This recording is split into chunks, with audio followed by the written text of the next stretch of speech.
Hey guys, welcome to Kidmissing TV. This is kind of a bonus video for the week because I had a couple of cases I wanted to talk about. Recent cases. Current cases, I should say. Nancy Guthrie, age 84.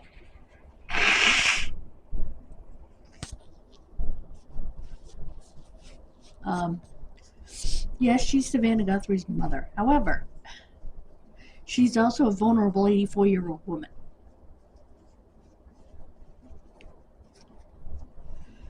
Regardless of whose mother she is. Sorry. Oh. I have been sneezing. I had to start the video over because I was sneezing. Catalina Foothills, Arizona, Tucson area, on the 1st of February. Her blood, determined by DNA, was found at the scene. She's mentally sharp, but has mobility issues, and please do not believe she left on her own. Also, all of her things, including her phone, meds, and more, were still in her home. Her Ring camera was disconnected around 1:47 a.m. At 2:12, the software detected someone, but no picture could be taken because the camera itself was disconnected. Don't know how that works, but at 2:28, her pacemaker app disconnected. Now that I do know a little bit about.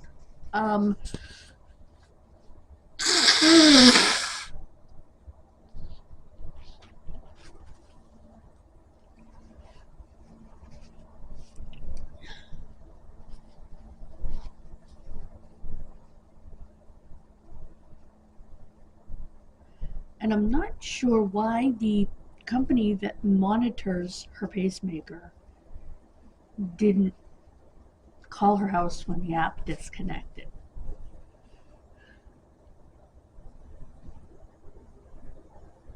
Because my aunt has a pacemaker that is connected.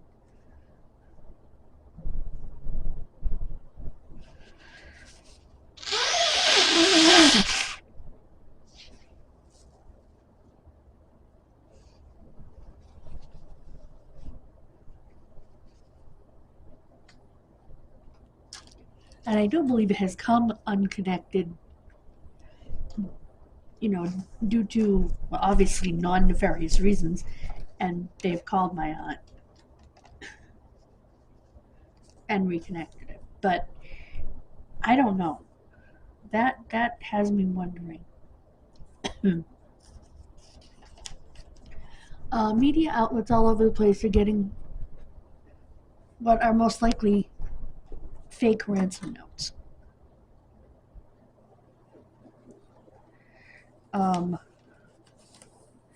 She was dropped off at 9:50 p.m. by her son-in-law. The family was called by her church friends about 11 o'clock the next morning when she didn't show up at an event, the church event.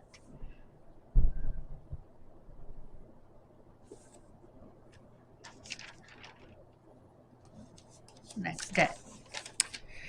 Now, and they got to the house, started looking around, things didn't look right, and they called the police approximately, well, they're saying 11:56, so that must be when the call came in. And now, okay, let me give you my thoughts here before we go on to the second case that I want to talk about. I was thinking about it. And I think part of the reason that there are so many of these fake ransom demands, including for Bitcoin and all that, are coming in is because of who her daughter is. Her daughter is, of course, Savannah Guthrie from the Today Show. I also think this was carefully planned. Because it seems strange to me, at least, that this would happen perfectly corresponding with when Savannah was coming back to work after her vocal surgery. They timed it perfectly. She came back, 2 days before that? And I don't think that that's a coincidence that this was timed in that way.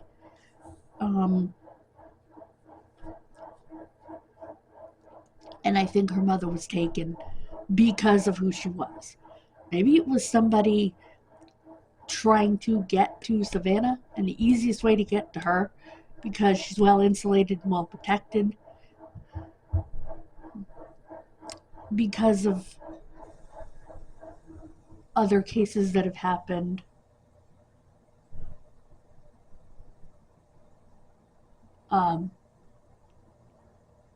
Like Jody Huisentruit. And because she's national media, she's insulated and protected. The only way to get to her was somebody who wasn't. Her mom.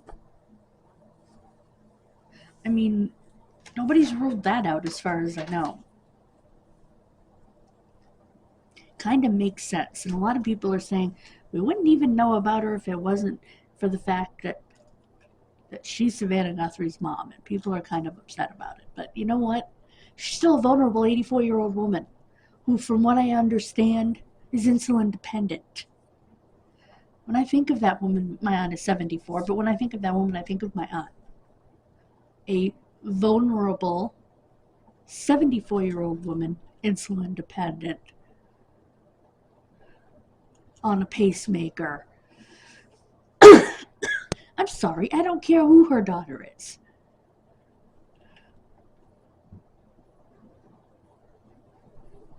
Her case should be out there regardless of who her daughter is. I know that helped, but it shouldn't matter. If her daughter was, Savannah Guthrie, the telephone operator, her case should still be making news. That's just my opinion. I don't think it should matter. I know it does, and I know that's why it's out there nationally, but... And this person knew when she came back, she would be heading to Milan. And he did this also, I believe, to keep her from going to Milan. My opinion. I don't think any of it was, call it a coincidence. I really don't. Those are my opinions.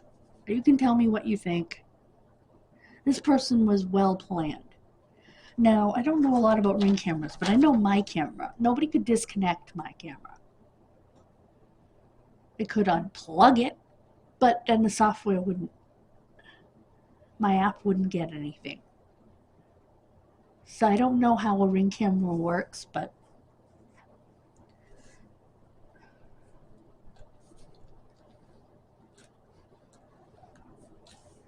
now, the second case I want to talk about is Thomas Medlin, the Roblox case.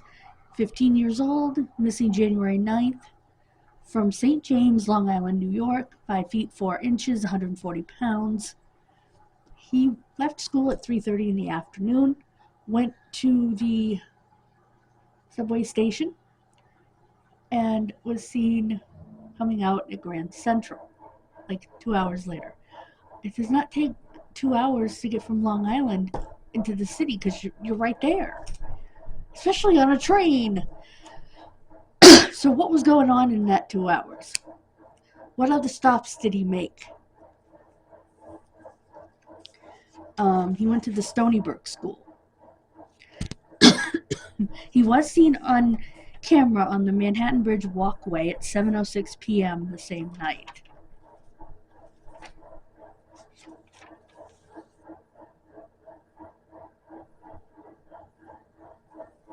They did a forensic digital search of all his online activities. They don't think he went to meet someone from online. My question is, was he or was he not lured by someone from Roblox? They have other places they send you to talk to you.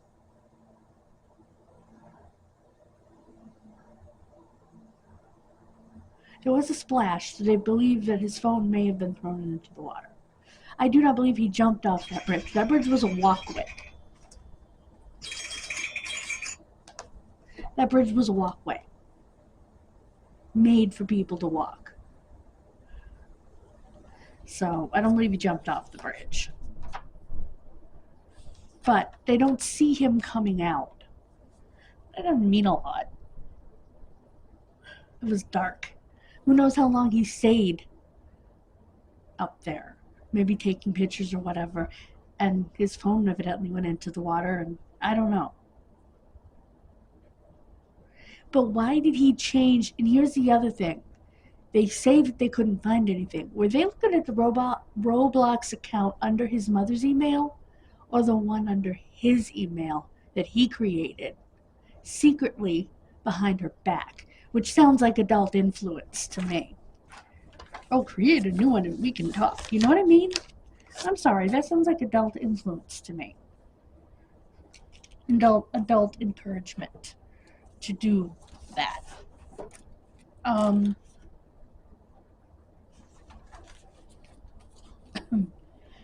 That's for tomorrow. I need to take that out. Anyway, whoops, because everything slides. This is March.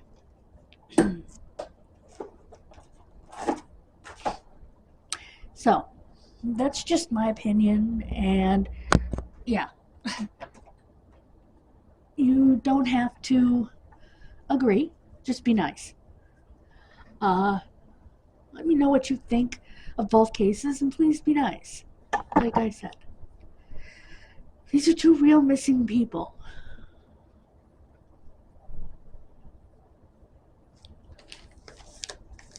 Excuse me. And Roblox says they have searched and can't find anything more than game talk. Yeah. How well did you search? And did you search the one under his own name or the one under his mother's name, because he had two accounts? So,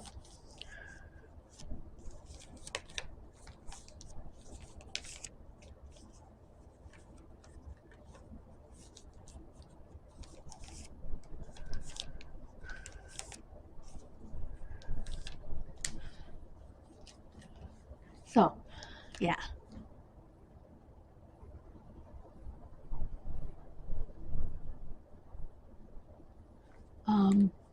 I don't know. But I do think there was adult involvement.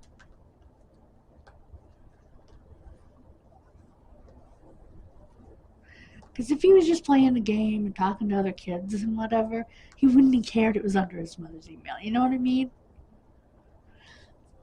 And that she had certain controls. Something's up. Do I think he jumped off the bridge? No, I do not. Which is what is trying to be implied. I think his phone went off the bridge. They heard a splash. I think his phone went off the bridge. And that's why they're not hearing, which again would be adult influence. No 15-year-old who is attached to their phone, has social medias, has games, is going to willingly throw their phone off a bridge without some pretty heavy influence, in my opinion. So there's been some adult influence somewhere, whether it's personal or online or whatever the case may be. That's just my opinion. Let me know what you think. Again, be nice. And pray for these families. And I just wanted to let the families know that Kidmissing is here for you.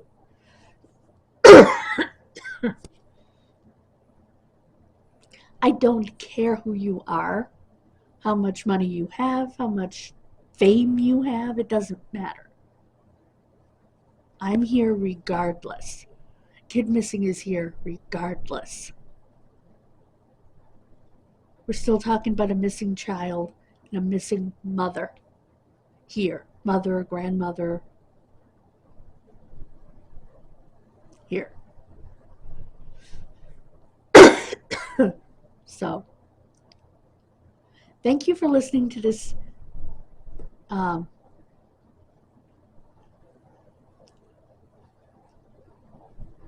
recent missing blast. I haven't done one of these in a while.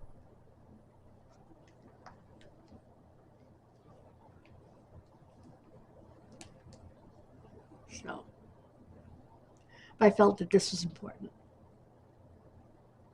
Thank you guys so much. God bless you. Have a wonderful rest of your day. Stay safe this weekend. Go Pats. And I will see you on Monday for our regularly scheduled episode. Bye, guys. God bless you. Please subscribe.